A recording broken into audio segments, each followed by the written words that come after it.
All right. See who we got. So, welcome, Buffs fans, into the Alpine Garage Sports live chat, live stream, whatever you want to call it. We don't do this very often, but we wanted to do it tonight. We're going to do it for every game. I got my buddy on here, Greg, who is the procrastinator special here. And so far in the chat, we've got RR, we've got Mario Jones, we've got Paul Hardrick, and Silas. And Silas is one of the guys that I say, guys, Silas is one of the folks, because I don't know if you're a guy or not, Silas, that comments on the channel a lot and brings a lot of really good stuff to us. And I'm going to go through the chat here in a little bit, and I'm going to start.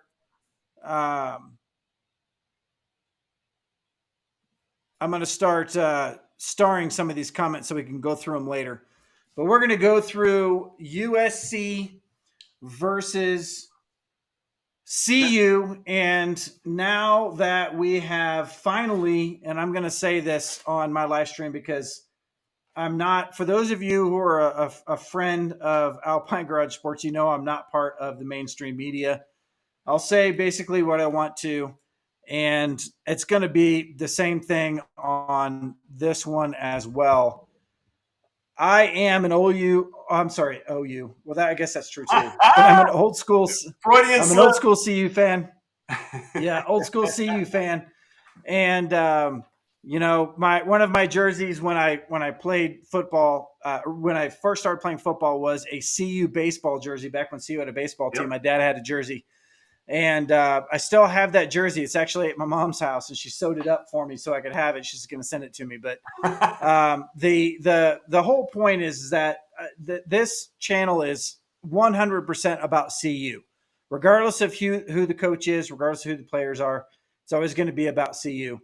But in this particular case, I'm also a huge Coach Prime fan because I'm also a Dallas Cowboy fan. Mm-hmm. And I'm also a college football fan. So you can't be a college football fan and not love Deion Sanders. You can't be a Dallas Cowboy fan and not love Deion Sanders. So the fact that these two have come together is the perfect storm, and hence the reason why this channel exists at this point, because I had no reason not to start it. So this is where we're at. But USC versus CU, this particular game is going to be on Fox at noon Eastern, which I think you all know by now. And there is a very good potential that in the past two, let's say Fox Big Noon kickoffs that we've been on, we've set records. We've set records on both of them. So is there an opportunity that we're going to set a new record for USC versus CU? Is this going to top the last one we did? Or is this one going to fall off a little bit because CU lost one? What do you guys think? Throw those up in the comments and I'll star some and we'll go back and we'll talk about it. I'm following. Go ahead. No, go ahead. I was saying I'm following some of these comments by Jennifer and by M Favors. I mean, it's an interesting discussion for sure. Yeah, I think it will. I think that we have a lot of big games going this week. Altitude advantage, how much can it even the playing field? That's a great question. How many times has USC played in Boulder? USC's played in Boulder before. I don't remember when the last time we did was, but USC's played in Boulder before. But just the fact that we're doing it on, they're a top 5 team, whatever. What are they now? Are they in the top 5 or are they in the top 6 now? I can't remember what they're number 8, aren't they? Are they? So they're definitely a top 10 team.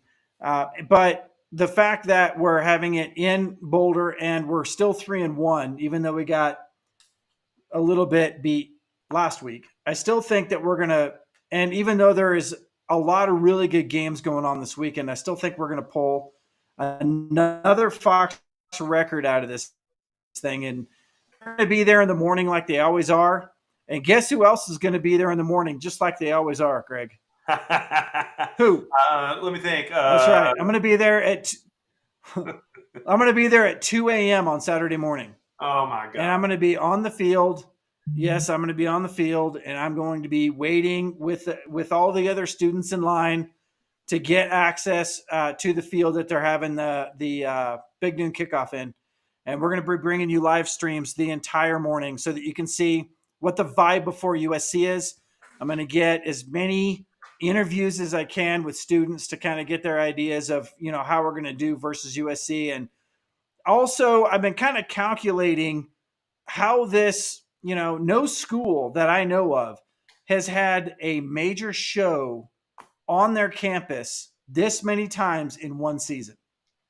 I don't even think Alabama has, but Colorado has. And every time I go to it, it's different. It's way different. The first one was like a rock concert that hadn't happened in 20 years. And you got one of the tickets that nobody else got. And everybody was there 3 days in advance and they all ran for the stage. Then the second one, which was, what was the second one? The second one was CSU. The first one was Nebraska. The CSU one was much more subdued, but it was also because ESPN was there splitting the crowd. So now you have Fox Big Noon there by themselves. Is it going to be like it was in the Nebraska game? Is it going to be crazy like that? So that's what we're going to look at. But anyway, I do think it'll attract record viewership. I think at this point, our record, I don't remember what channel it was on, but I heard 12 million people watched the Oregon game. Wow. And then, and that wasn't on, I think that was on ABC. But in any case, the record, do you know what the record is for viewership of any particular game, Greg? I know you don't know this, so I don't even know why I'm asking you. Guess. What do you think is the number one game? The number one game in the entirety of college football since TV began. You're including any game. You don't know. That national championship that Michael Vick was in had a lot of views. I know that one. It did, but nowhere near. Yeah. Nowhere near. So we were at 12 million views on the last one in ABC. The number one was 22 million viewers in 1993. And it was Notre Dame versus Florida State. 22 million viewers. Yeah.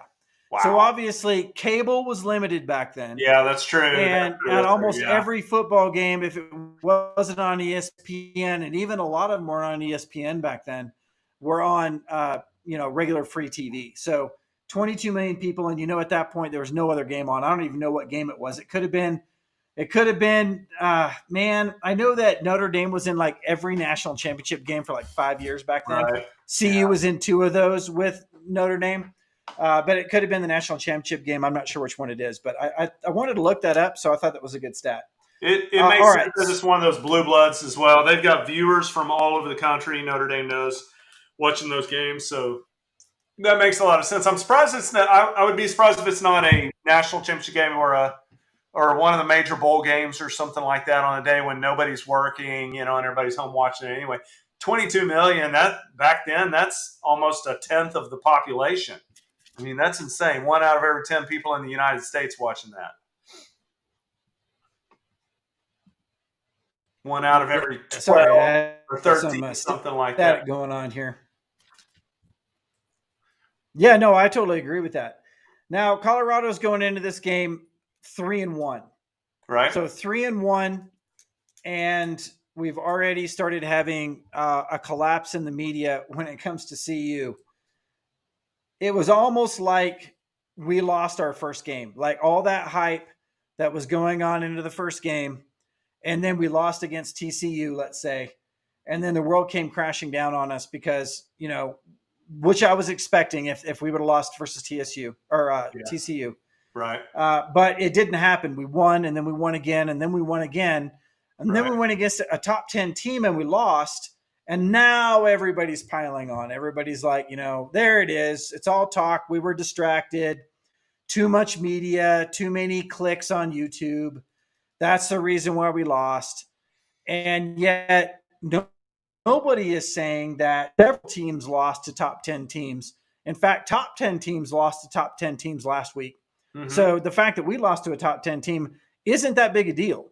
In fact, what I'm saying here is that at 3-1 and our only losses to a top 10 team, I think we're still way in this, and we're doing way better than we really, at this point, anybody give us credit for. What do you think about that, Greg? I'm not and I'm on the record here. I love Colorado, but I'm not a Colorado fan by any means. I'm an OU fan.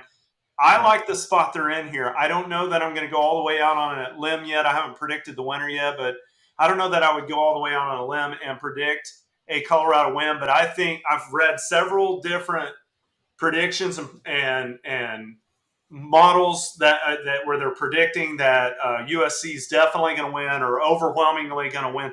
I kind of like the spot that Colorado's in right now. Colorado plays better with that chip on their shoulder. Everybody's disrespecting us. Nobody thinks we're going to win this. And I like at home, being at home. I wish it was a night game, but being at home, I also think USC hasn't beaten anybody yet. We talked about that a little bit earlier.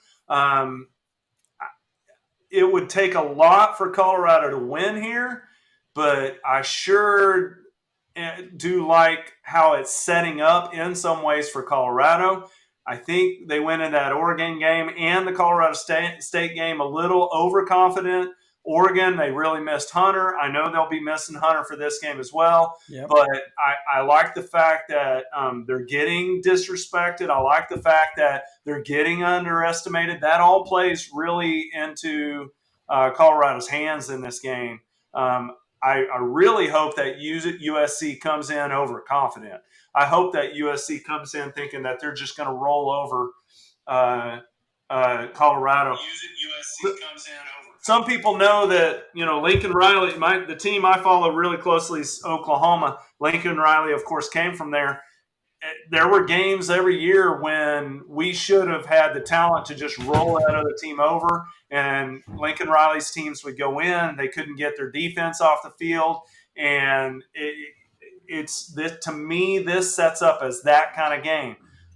We watched it at Oklahoma year after year after year after year with Lincoln Riley teams, where there would be at least a couple of teams every year that Oklahoma had no business playing a tight game or a close game with, and yet there they are handing it to a poorly coached or maybe not greatly coached Oklahoma team. And I think that we're going to see that same thing at USC. On paper, they've got more talent, yes, especially with Hunter out.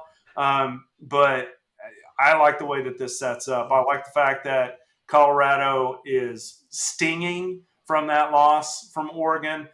They've got the talent to kind of bow back and at home circle the wagons and come at USC. And I tell you what, I would love to see Colorado come out aggressively at first and in the first quarter have a lead or be making it tight and just kind of hit USC in the mouth, punch them in the mouth, see how they react. They have not had anybody decent on their schedule yet this season. And I know Arizona State gave them a good game, but Arizona State is terrible. Arizona State kicked him straight in the balls, man. They did. And I'm telling you, when you look at the final score, you're like, okay, so ASU didn't handle their stuff.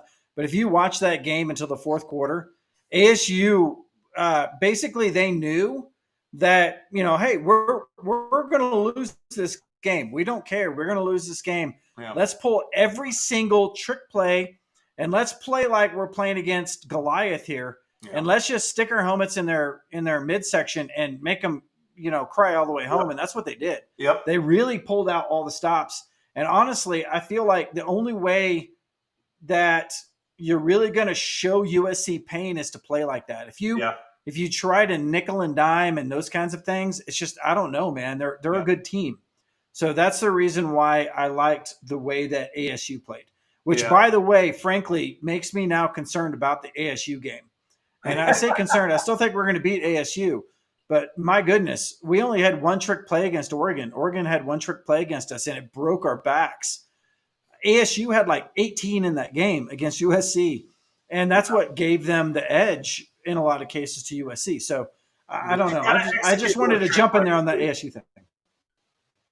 Absolutely. No, I totally agree. Hey, you and I talked about this a little bit earlier. You're higher on Arizona State than I am. I watched the Oklahoma State-Arizona State game again. I kind of follow those Oklahoma teams, and I can tell you this year, Oklahoma State is usually a good team. They're usually well-coached and usually really solid. They are not good this year. They are not good at all, and they beat Arizona State pretty handily. So for Arizona State to be giving USC everything they want going into the fourth quarter, I don't know. Maybe USC's drinking a little bit of their own bathwater, or maybe they are just reading their own headlines and believing that their offense is just going to crush everybody because they got this Heisman-winning quarterback and all the things. I sure hope they come in overconfident. I think all right, Colorado so has a chance to punch them in the mouth. we are talking about USC at this point and not ASU. The reason why we're talking about ASU at this point is because ASU gave USC all they could handle. Yep. Right? Now, not looking forward to ASU, but I do want to throw one thing out. I'm pretty sure that Jaden Rashada was the quarterback for the Oklahoma State ASU game. If I'm not mistaken, I need to look that up. They changed quarterbacks back to Drew Pine. They played 3 quarterbacks in that game. They can't pick a quarterback at Oklahoma State. They're almost evenly divided 3 ways. I'm talking about ASU. Oh, okay. ASU was Jaden Rashada. I'm almost positive for Oklahoma State. If anybody else knows, let me know. But they switched back to Drew Pine. Drew Pine's kind of like the old school quarterback that they have there. Jaden Rashada is the guy that he committed to Florida. Florida's supposed to give him like $13 million in NIL. They ended up failing that, obviously, because that's what's going to hurt, or that's what's going to happen. And then he went to ASU because he knows coaching and he knew Dillingham and stuff like that. And he started, I guess he got hurt, and now they have Drew Pine in there. And Drew Pine really did a great job. But let's get back to USC. The reason why I brought that up is because I watched that game against USC with ASU, and I saw how easily USC could potentially be beat by a team like ASU. Colorado's better than ASU.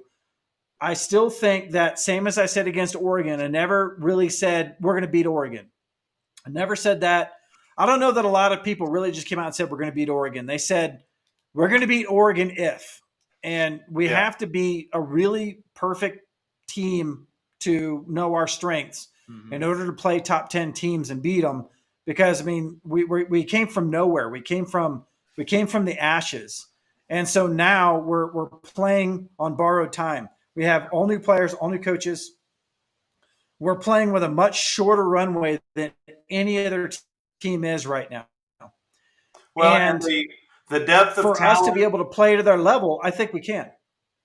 The depth of talent is an issue as well. I think, Colorado is still building that program, and part of that means when you got a guy like Hunter who goes down, he's irreplaceable. But having someone step up who's comparable in some ways or can do some of the things that he does, that's where Coach Prime is taking this team, and eventually he's going to get that deep of talent in there to where, Travis Hunter, your best player going down isn't a backbreaker necessarily.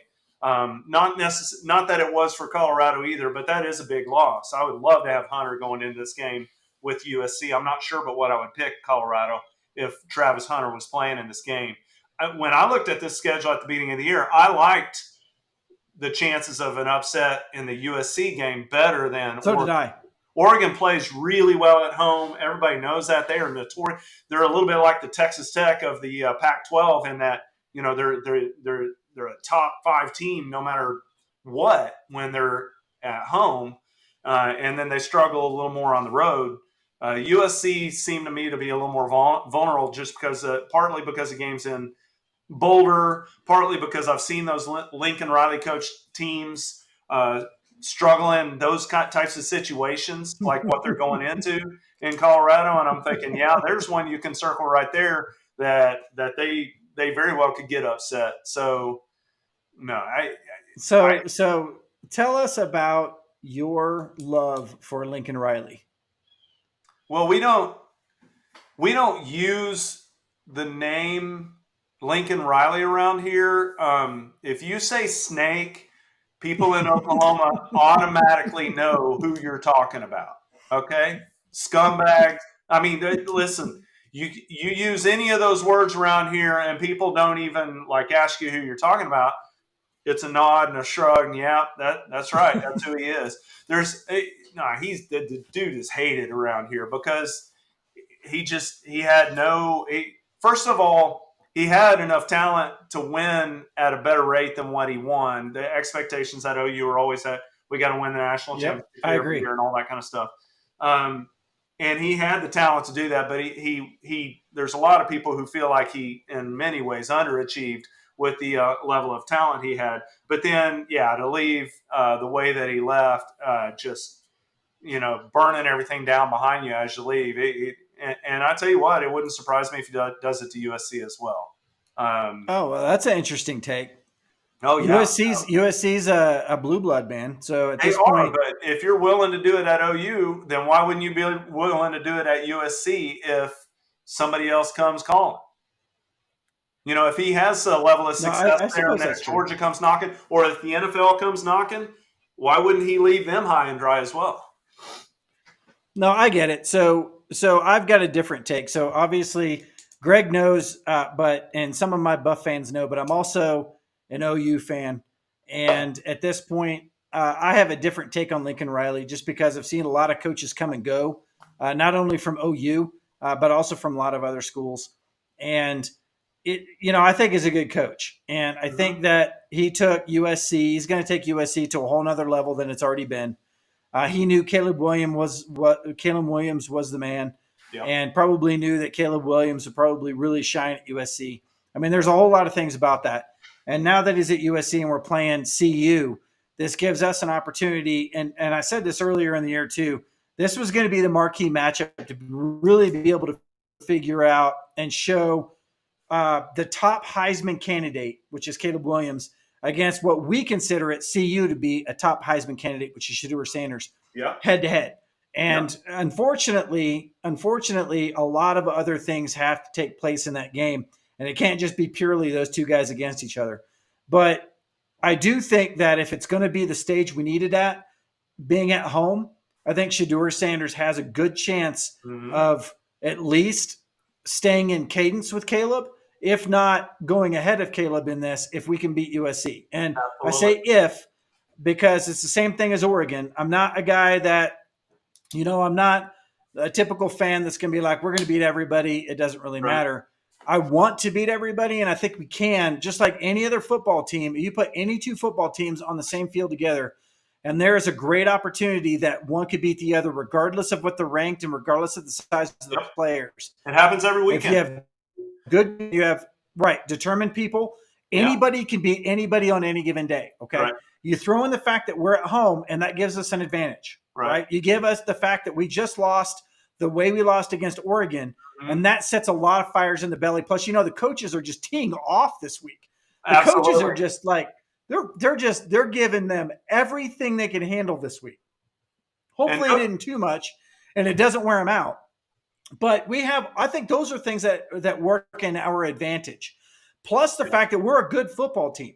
There's nothing bad about us. We did not show up to Oregon very well, but it's because of a lot of reasons, which we're going to go into in here in just a second. I'm almost going to mimic the things that I'm saying that we need to do versus USC that I said in my videos that we needed to do versus Oregon. And the reason why I'm going to say those is because those things were not satisfied.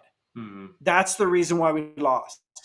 It isn't that I, know everything or that, that I have some sort of secret or something. It's the basic things in football, but for some reason those things broke down and we didn't win the football game and we lost in a very, I think did I say, like flamboyant fashion? It was we made Bo Nix look like a football god, and at this point we need to pull that back a little bit. So we're going to go to those here in just a second. Bo Nix, is he 30 years old yet? I mean, there's but he's essentially at this point he should be playing for BYU. Yeah, that's all I'm saying. Yeah. He's got to be 28.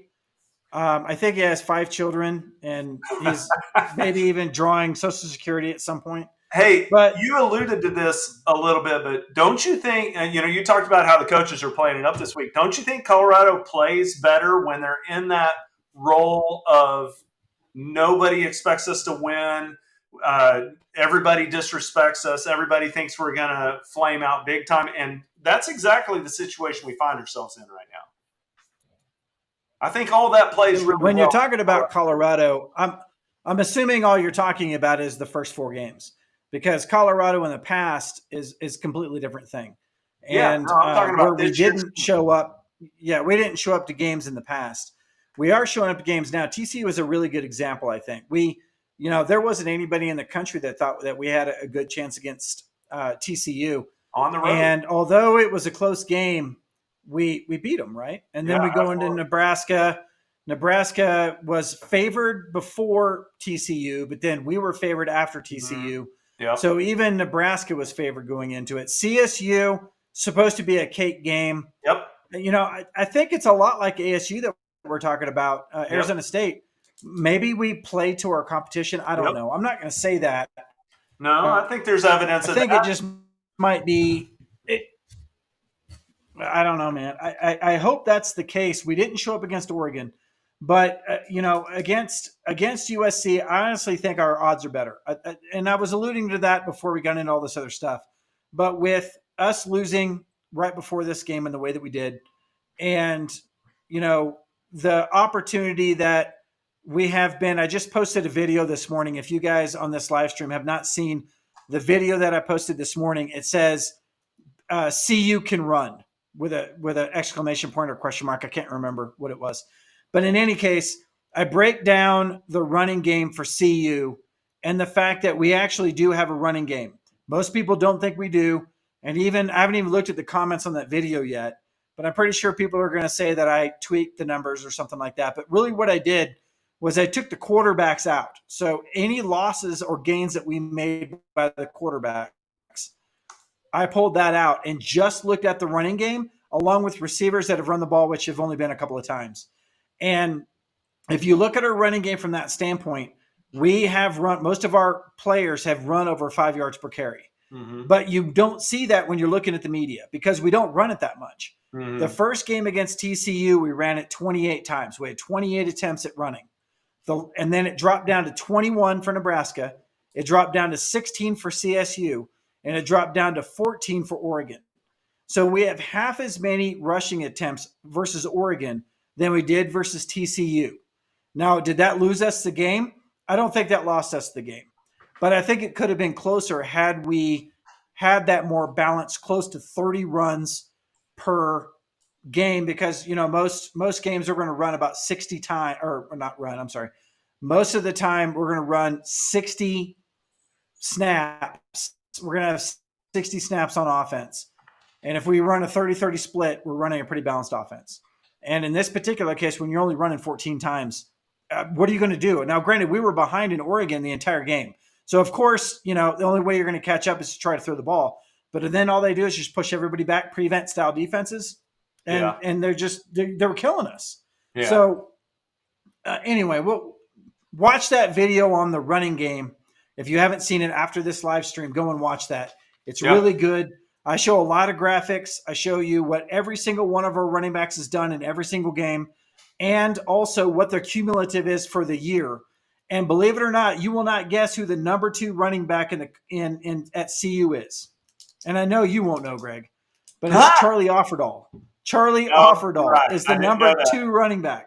I would not guess that. Now, somebody mentioned Shedeur at ASU earlier, and I think it was David Talks Buffs is on here. Former quarterback. And Shedeur is, former quarterback at ASU. He reminds me a lot of Offerdahl, and it's just because he's just a scrappy dude, man. He'll get the ball, and you can tell when you hand him the ball that he's like, this is the last time I'm ever going to touch this ball, and I'm going to go and get every yard I can on it. And he doesn't take anything for granted. That's the way that Charlie runs. But I'm going to get off the Charlie horse right now. But at this point, that was a pretty good pun there. Get off the Charlie horse. But anyway, so our run is one of those things. We'll get to that in a minute. Now let's look at the lines for the CSU-USC game. Right now, 21.5 is the spread. What do you think? You're asking me what I'd bet on it? I absolutely like I like Colorado taking those points. USC's defense is not as good as Oregon's defense. The game's in Boulder. I think USC is absolutely going to score a bunch of points, but I think Colorado has a good chance of scoring a bunch of points as well. I like the over of this game. and I like Colorado and the 21.5, especially since they're giving you more than 3 touchdowns. To me, I don't know. To me, that's an easy call. So are you saying that you would go under 21? That we're going to keep it tighter than 21? Yeah, I'd take Colorado. That's the I'm going to spread. say Colorado. Okay, so we're gonna go under 21. But I think Colorado is not going to win by. I don't think they're going. If they lose, they're not going to lose by more than 21 points. I'd be shocked if. All right, I agree with that statement. I do. I think that at home, I think that we can cover that. What about the under over of 73.5? I like the over. You like the over on that one? Yeah, absolutely. See that I want to say that because if you look at our first 3 games, we were just touchdown making machines, right? But then you look at the Oregon game, and their defense shut us down. We scored 6 points, and we, the whole game was under 50 points in the Oregon game. So if USC's defense does to us what Oregon's defense does, then there's no way we're going to be over 73.5. I would take under 73.5. Honestly, you take over 73.5. Is that what you're saying? Yeah, I will. Absolutely. Yeah, okay. Again, Let us know in the comments what you think. USC's defense is not as good as Oregon's defense. I think part of the reason that Oregon happened the way it did is just because the way the game plan unfolded. It changed the plan that Colorado had going in. They just ran into a buzzsaw in that first quarter and a half, Colorado did. And the trick play, as you said, it was a backbreaker. And I think that it just snowballed, as you see sometimes in college football. It snowballed into a thing that there's a reason you don't see that in the NFL unless you're Miami, Denver. You don't see that happening that way in the pros very often because they know how to take that mentality all the way through. But we're talking about 18 to 22-year-old kids, and sometimes the emotions of those games snowball and they turn into a score that I think can be misleading. Oregon's better than Colorado, but I don't think they're blowout better like what we saw last Saturday. I think that was an emotional letdown. I think there were other factors at play there, and I think the trick play that you're talking about played into that as well.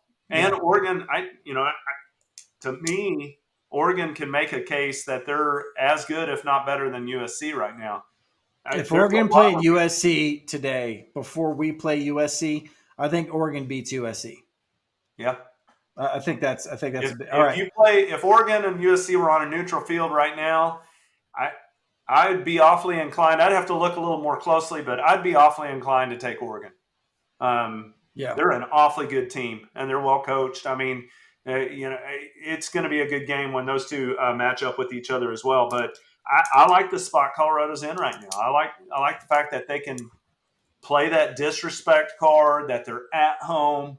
I like the fact that USC has not played anybody this year, and I know that USC has jumped out to a lead and has sacked Caleb Williams in the second half of some of their games.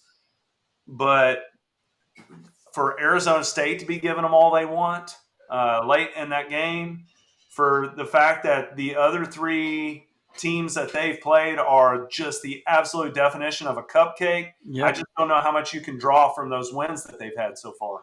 I saw somebody in your chat talking about Marshawn Lloyd. That guy's a beast. He is going to have to be wrapped up. God. So we were worried about the Oregon running backs. Marshawn Lloyd, I'll tell you the thing about Marshawn Lloyd. He loves the edge. Yeah. He loves to get around those edges, and their offensive line are freaking huge. Yeah. And if they can pin our edges in, then Marshawn Lloyd's going to go around that edge all day long. Yeah. We need to make sure that we cover that edge. Yeah. And our linebackers need to be a big part of that. So then the last one is the money line. Yeah. Okay. Colorado is plus 850 on the money line. Now that's I think David Talk Buff says that he went and put $30 on that because David, I believe you on that, man. If you don't put $20 or $30 on this money line right now, not knowing what USC is capable of, I mean I think $30 is going to be like $300 and something dollars payout on that money line. So do you put money on the Colorado money line? Well, you're getting good value. Yeah, you are getting good value. And we still don't know. I mean, Oregon smashed us, but we don't know if USC is going to do the same thing and how we're going to react to that Oregon loss. Right. So I think there's enough factors in there to where, maybe 3 Starbucks. We'll make that a 3 Starbucks thing. If you can give up 3 Starbucks coffees to put money on CU on the money line, I think that's a good investment. What's that beer that we like that's from Nantucket? Cisco. Okay. Whaletail. Cisco Whaletail. Maybe that's what we need. Maybe that needs to be our currency, Chris. Some whaletails. Yeah, I'll get some whaletail.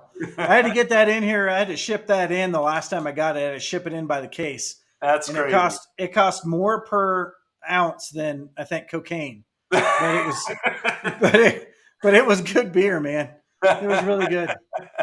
So all right, so let's go into the CU versus USC. How are we going to win this game? And I'm going to say the same thing that I said against Oregon. I'm not the type of fan that's just going to, beat my chest and say we're going to beat everybody and I just don't care. I'm going to look at it from a pragmatic standpoint and decide if we can do the things that I know we can do as a team, we're going to win this game. What do those look like? So here it is. Okay. Number 1, control. Now, again, for those of you who watched the video against Oregon, this is going to seem very similar, but we haven't done it yet, okay? Control the line of scrimmage, control the time of possession. We have to take the ball away from Caleb Williams. Okay. And what that's going to mean is I know we like to do the up-tempo offense, and you can still have an up-tempo offense and control the time of possession. Mm-hmm. You're just going to take shorter passes. You're going to run the ball. The RPO is going to be really high. And we're just going to do, 5-7 yards, 5-7 yards, 5-7 yards. And we're going to go all the way down the field. Okay. And that runs into my second, which is we need to be able to run the ball. We have to run the ball against USC. If we don't run the ball against USC already has the game plan from Oregon. Oregon doesn't need to call USC and tell them how to beat us. Everybody has that game plan now, which is take away the long pass and sack Shedeur. That's going to be the game plan. And so at this point, we need to be able to run the ball. We need that RPO to be run heavy, at least in the first part of the game, so that we can get that run. Now, in that video that I was talking about that I did today, our receiver or our running backs have a better than 5 yards per carry average. And that was not expected by me. Dylan Edwards has a 7 yard per carry average. I'm sorry, a 5.6 yard per carry average. He had a 7 yard per carry average in the last game. Let's see, Offerdahl's got 5.5. Alton went into the last part of the game, and you could tell, he just came off injury. He hasn't played in a game full contact yet like that. And he was kind of pulling up a little bit because he didn't want to get hurt. I mean, I say he doesn't want to get hurt. Maybe the coaches told him, just go out there and see how you feel, and we'll get some runs in. He averaged 3.4 yards per carry. And that's with him being tentative. So, but that was against, Oregon's second team defense. But in any case, he ran for 3.4 yards. I think he could easily be at 4.5, 5.5 yards per carry if we gave him full reps in the game. And I think that's a big one right there. So tell me about the run game. What do you think about that? About USC's run game?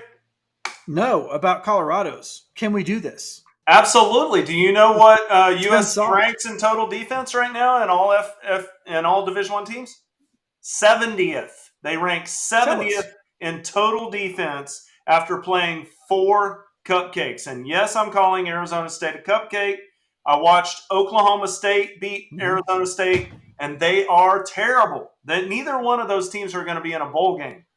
Not even the toilet bowl this year. They're not going to be there. So I'm telling you, USC, they remind me of those great OU teams that we saw when Lincoln Riley was here.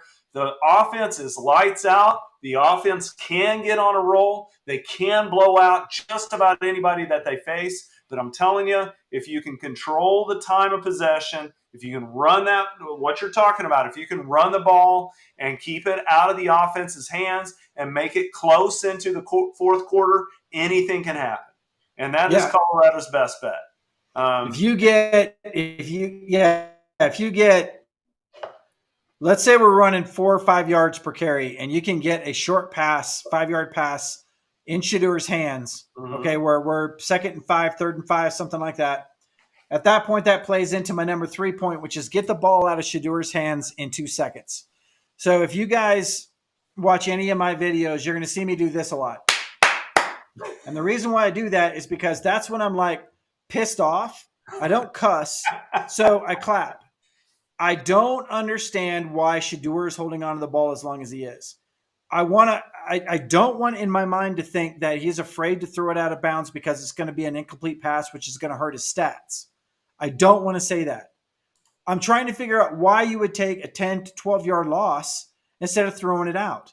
So the key to that is don't get sacked. How do you don't get sacked? You have a great offensive line. Mm-hmm. Guys, right now we're not to fix an offensive line the way an offensive line needs to be fixed. It's going to take way more than a few games. It's going to take recruiting. And we don't have that right now. So we have to play with the offensive line that we have. I am honestly thinking that our offensive line is better at run blocking than they are at pass blocking. Mm-hmm. So at this point, I say, let's try to run the ball. Mm-hmm. Let them be on offense for once. Let the offensive line get out there and push people around a little bit and see what we can do. But what that means is that Shedeur needs to get the ball out of his hands in 2 seconds. It needs to be like that. It needs to be a pendulum. Mm-hmm. If 2 seconds clicks off, ball goes out of bounds. If 2 seconds clicks off, ball goes out of bounds. How do you fix that? You hand it off. And then you you take the ball, you count to 2, you throw it to a crossing route right in front of the front line.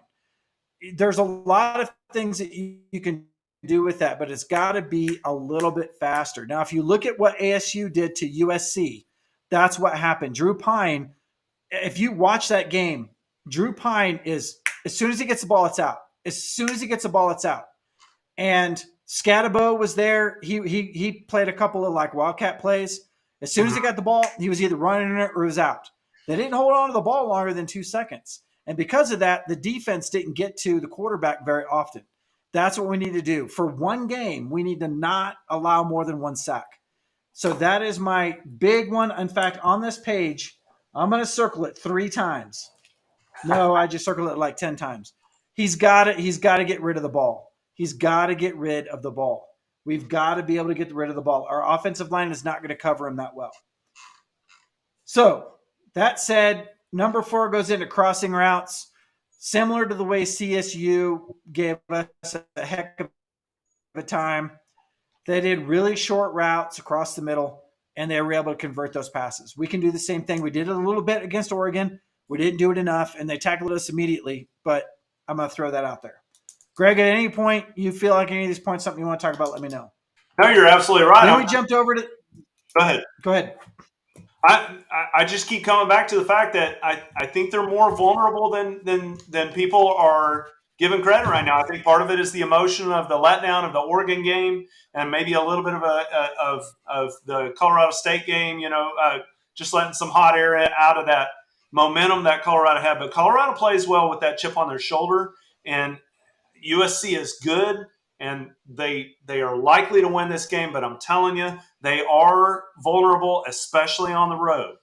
If you can dominate that time of possession, get a couple of turnovers here and there, the defense doesn't scare me for USC, and that helps Colorado right there to execute this game plan that you're talking about with trying to keep the ball out of Caleb Williams' hands, trying to dominate that time of possession.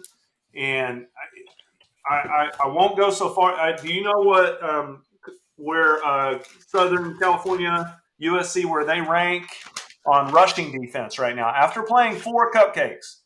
Where do they rank in the country on rushing defense? Do you know? 75th. No. 75th. Right in between Texas State and Oklahoma State. Okay? So that's where their rushing defense ranks right now. After playing 4 awful cupcake teams.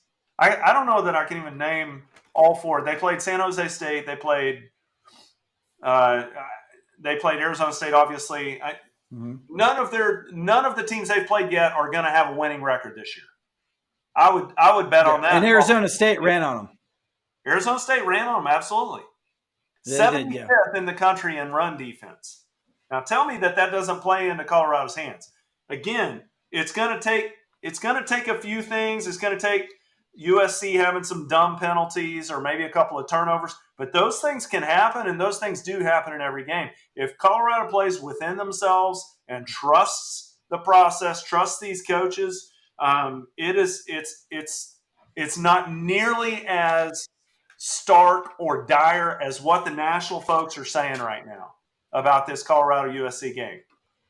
There is a puncher's chance there, and I hope that Colorado this week is taking that attitude of they're disrespecting us. They think they're just going to come in here and roll us over, because I think all that plays well into Colorado's hands. And I tell you what, if Colorado comes out and jumps out to a 14-0 or a 10-0 lead, man, watch out. Listen to that stadium start getting into it. Listen to the people in that stadium start to believe that they can beat big old bad USC, and anything can happen at that point. I'll be at the game, and it's going to be interesting. If we beat USC, it's going to be like it's going to be we're going to be rushing the field. You know that. I mean, I think the students at this point, I think that's just part of the student ticket is to stand on the field. So. That's a rush the field, tear down the goalpost situation. Absolutely. It's not tear down. No. We take the goalpost down beforehand, so they're going to tear them down. So on D now, what are we going to do on D as Colorado's defense? What do we have to do in order to slow down Caleb Williams? And the first thing I'm going to say is it's not necessarily just about stopping Caleb Williams. It's about stopping Lloyd. It's about stopping their running backs. Yeah. They have a three-headed monster at running back. Yeah. With Lloyd being the big dog. Yeah. And he loves the edge. We talked about this earlier. If he could, it seems like if he could have any play he wanted to, it would be a delay off the edge and their defensive tackles pinning that edge in, and then he goes right around the side. Lloyd is a freaking monster. Once he's in the secondary, he's a kind of a big back. Yeah. It's hard for those smaller secondary players to be able to wrap him up. He's also very jukey, and he goes weight first into the hit, so he can get a lot of yards after the tackle. Mm-hmm. So that's a big one. Is we had some flashes of brilliance with Jordan Dominic in the Oregon game, right? But then if you really watch the game, the rest of the time the edges got pinned in a lot. Yeah, either that or they were suckered on the inside of the defensive tackle. The defensive tackle then pancaked them and left that entire flat open on the side. That is what I'm afraid of the most. I'm not afraid of Caleb Williams picking us off in the pass. I'm afraid of the running game and the fact that they're going to run for 300 yards on us if we don't watch what we're doing. And that's the reason why I wanted to bring that up. Well, and I think if you load up on their running back, I mean, Caleb Williams can beat you with his legs as well. That's what's scary. Like he can. They have. Yeah, how many rushing yards does Caleb have? He's got to have 200 yards by now in leg rushes. Let me look it up, but I'm sure their leading rusher, of course, is Lloyd with 349. Caleb Williams, wow, he's only got 21 carries for 71. Makes you wonder if some of those are some. No, you know what that is? He hadn't been playing in the second half of a lot of these games. Oh, okay, maybe that was it. That's right. Because their backup quarterback has a lot of yards right now. Yeah, been playing a lot. Yeah, that's right. So then you get into the receivers. Washington has a 27-yard average. 27 yards. Every time he touches the ball on a reception, he goes a third of the field. Yeah. So much like we were talking about last week, Franklin killed us. Franklin absolutely killed us at Oregon. Washington's going to do the same thing if we don't get out on top of him. Here's a big problem with that. Shiloh Sanders is likely going to be out for this game at safety. And when you're talking about those deep receivers, a lot of times that's where you're going to get it, is you're going to get the safeties over the top. Right. And we're missing one of our best safeties. Yep. So that could be a factor. But look for Washington. We need to pin him down. We need to keep him from getting any of those really big receptions. And so that is one of my keys to the game. Now, here is a big one. And, Greg, I want to get your feeling on this. Sure. Number 8 is wrap up the runner.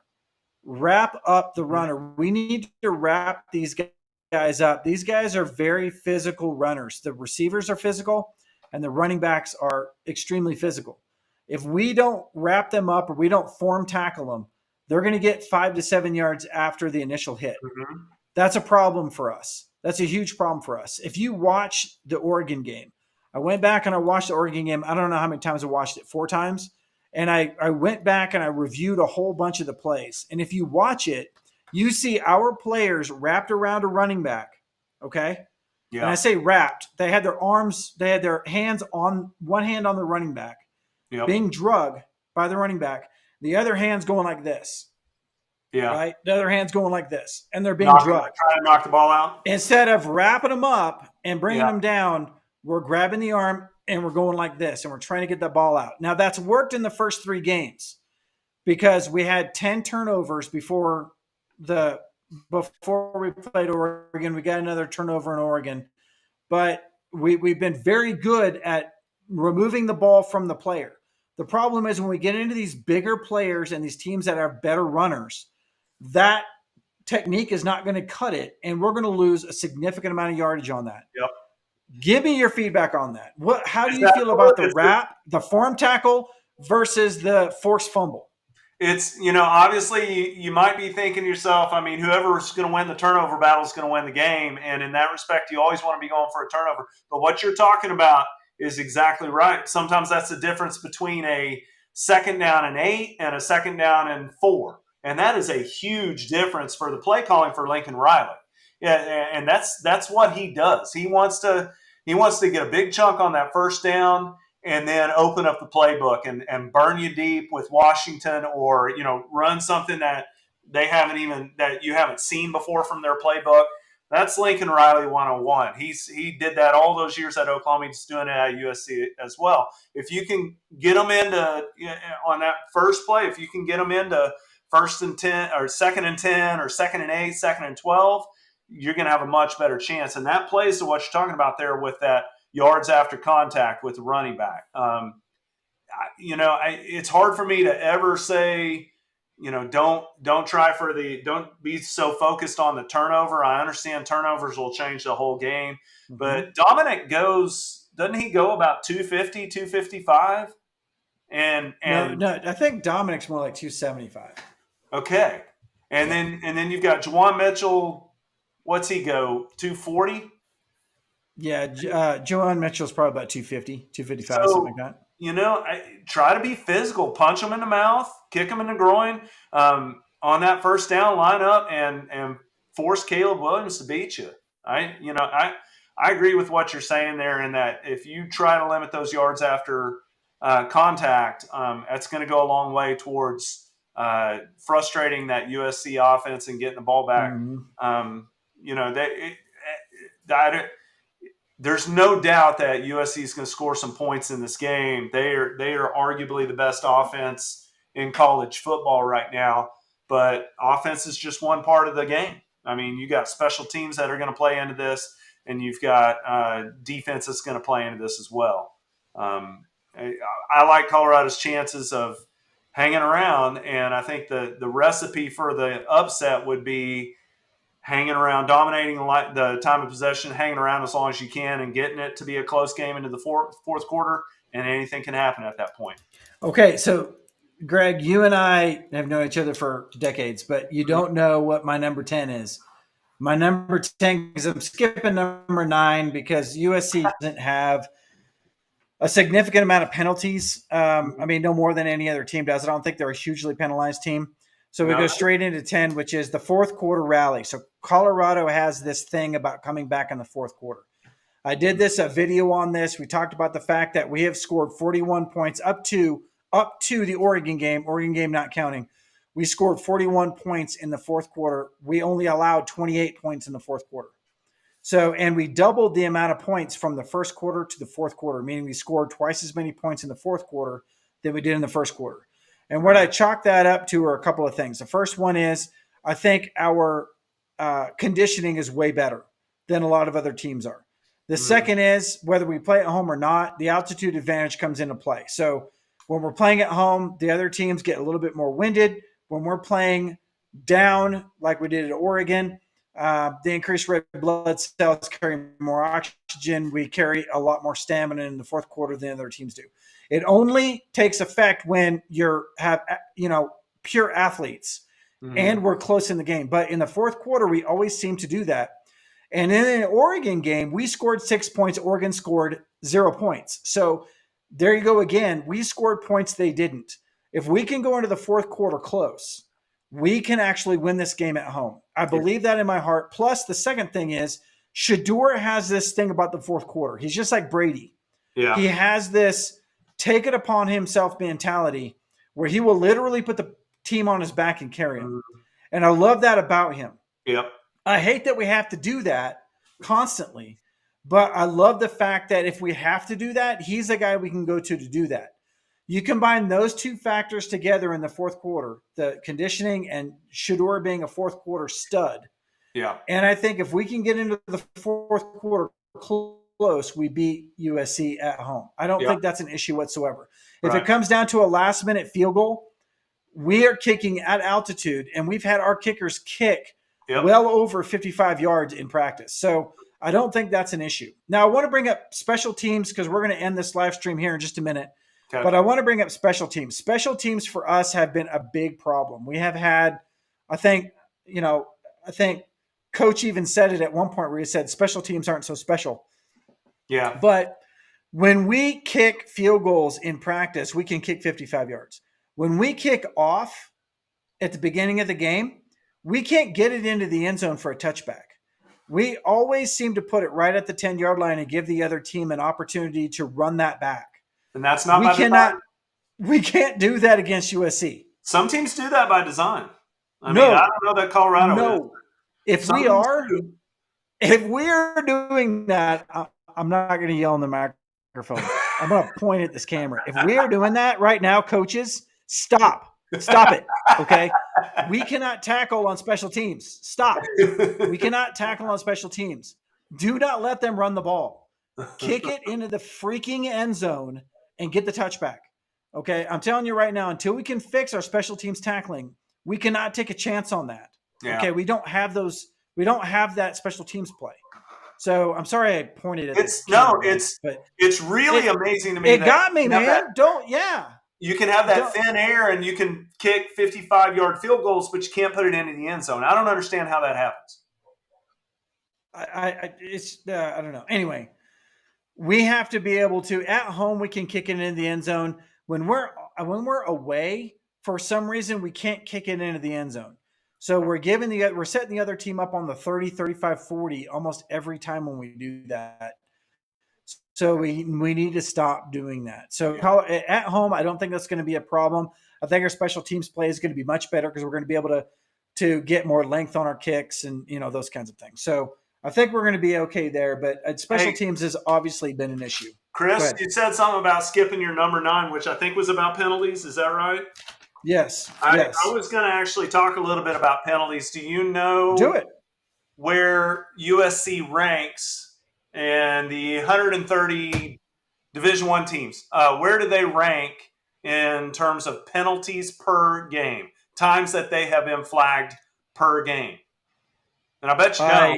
I happen to know that stat. Do you really? No. Okay. They rank 125th in the nation on penalties per game. They are one of the most heavily penalized teams in Division I overall. And again, that's after playing cupcakes. There are only 3 teams in the nation that are worse than USC in penalties per game. You know who those 3 teams are? South Florida, Boston College, and Colorado State in terms of penalties per game. It's because Colorado State's a bunch of damn thugs. I'm telling you. That Jay Norvell, I tell you, that guy's awful, isn't he? You know he was a former OU coach, right? I do, yes. Guy was a master recruiter when he was at OU, but yeah, his team's playing ugly with all those penalties. USC is as well. They are not disciplined. Okay. Well, then, you know what? We're putting number 9 back in there. Number 9 is let USC kill themselves with penalties. Mm-hmm. And we play a clean game like we did in TCU. Yeah. And my point to that was, if you look at every game from TCU all the way through Oregon, we started with TCU, and I don't remember the numbers now, but we played a clean game. Like, we had like 50 yards in penalties, like almost nothing. Yeah. Every single game since then, we have racked up more and more and more penalties until I think it was the Oregon game. We were like at 150 or 60 yards in penalties or something like that. Mm-hmm. So, and we had a lot in the Oregon game. We had I think we had 2 or 3 personal fouls. Yeah. So at this point, that's a huge amount of yardage right there. So we had a lot of face masks. I remember that. We had a lot of face masks because we couldn't get the tackles down. So we were just grabbing face masks or something. I don't know what happened. But if we can clean that up and we can play the game we played at USC from being clean, especially on the front line. The front line had a lot of penalties for holding in like the last 3 games. If we can play clean there, we get the ball out in 2 seconds. That's going to help with the holding penalties, by the way. Okay. So Shedeur getting the ball out of his hands. I'm going to clap again. Yeah. Shedeur, you got to get the ball out of your hands in 2 seconds. If you do that, less penalties on the offensive line. Yep. Less sacks by you. Yep. The running game has a better chance. Yep. And you're going to get more yardage because we are good after the catch. If you can just get it in their hands, they'll get you the yards. So that's the reason why I'm saying we gotta, all this stuff plays into the same thing, man. It's like, this penalty thing is a big deal. We're giving up 160 yards in penalties. Yep. I mean, that's like 3 full drives right there for a touchdown that we're losing in yardage. So you're right. I'm glad you looked that up, Greg. Some of those penalties in that Oregon game, and I'm not excusing them, but some of those penalties in that Oregon game as well, that's just emotion sometimes as well. And they, the player, these are 18, 22-year-old kids. They see that they're getting beat and they let their emotions get the better of them. That's where some of those personal fouls come from as well. Again, not excusing or saying it's okay, but I understand why that does happen in situations where you're getting beat that bad or where you're getting blown out. I don't know that I would necessarily, if I was USC, I don't know that I would count on Colorado doing that in this game. We'll see what happens. Mm-hmm. Anything can happen in these games, but I like Colorado's spot better than I did going into the Oregon game, to be honest with you. And I think I was on record for that. The Oregon game scared me a little bit more than USC game, just road games versus home games, if nothing else. And I think the point spreads were pretty similar, weren't they? Mm-hmm. They were. Yeah. So almost identical. Yeah, absolutely. Yeah. So. Well, all right, man. Well, any parting words for our guests here? We've got almost 100 people in the room. Got a lot of people in the chat. Let's go through some of the comments that we had earlier in the day here. I saw a few of them that were really good. Silas says everybody is gossiping about Cormani not knowing any facts. Go back to high school. That was Silas saying that. I'm going to highlight that. So the reason why I bring that up is because there's a whole lot. You probably didn't see the presser that Coach had I think it was yesterday, about Cormani. But everybody's wanting to know why Cormani McClain, our 5-star defensive back, isn't playing very much. Yeah. And Coach came out and said basically he can't show up for team meetings on time. Sometimes he doesn't show up for team meetings. Yep. And that potentially he's not watching game film like he should be. So he's not necessarily preparing for the game the way that Coach would expect. And therefore, he's not going to play in the game as much. Right. So I wanted to throw that at you, Greg. You know a little bit about Cormani McClain. Yeah. OU was recruiting as well. That's right. I think that at this point, this is a culture thing. So this year we went into just basically building a team with the best players we can get out of the transfer portal. Mm-hmm. And then as we go along, we're not going to be able to do that as much. And we're going to start wanting to get more of the high-end recruits in here. Right. But we have to build a culture of a disciplined culture before then. If you have players that are coming in that are not listening to the coaches, they're not participating in the things they need to participate in, but yet they're getting full game play, goes against the culture. And Yep. the guys that are killing it that aren't playing are going to be like, hey, wait a minute. This isn't the way that I thought this was going to go. And so therefore, if you don't play Cormani or you don't play any particular player in this case, maybe it's better for your team, even though he might be a better player than some of the guys you have out there in a particular position. You have to get that culture right, and you have to get it right now. What do you say about that? I've followed recruiting really, really heavily over the years. I know you know that I've been involved with a lot of that kind of stuff, and with some of the rankings. The rankings are heavily based on measurable things, like how do they run, how do they jump, how do they play in high school. But the stuff between the ears can undo a lot of that, and part of that is exactly what you're talking about with culture. Part of that is coach being able to say, look, these are our expectations, and you need to meet these expectations if you're going to want to take that next step on the field. All of that is incredibly important stuff to establish as a head coach, and Coach Prom's doing exactly what he needs to. 5 stars don't mean anything if you are lacking discipline, or if you have a 2-tiered system in your school where you have some players who have to work way harder than another player who can just waltz in and do whatever they want. You don't need that kind of situation setting up. So they're absolutely doing the right thing there. I'm not saying that Cormani McClain is going to leave, or that or that he doesn't earn his spot, but he's got to grow up a little bit. Again, you're talking about an 18-year-old kid, and he's going off to college, and he's got to learn that he's got to earn his spot on that field just like everyone else. It's an important lesson for him to learn. It's also what you're showing all the rest of your team, and that's going to play well for the type of recruits that you're going to be able to bring in. Other kids in high school are going to notice this. They're going to notice what coach is going to push these kids to be better, and what coach is going to have stars in their eyes and say, well, this is our 5-star. We have to play them.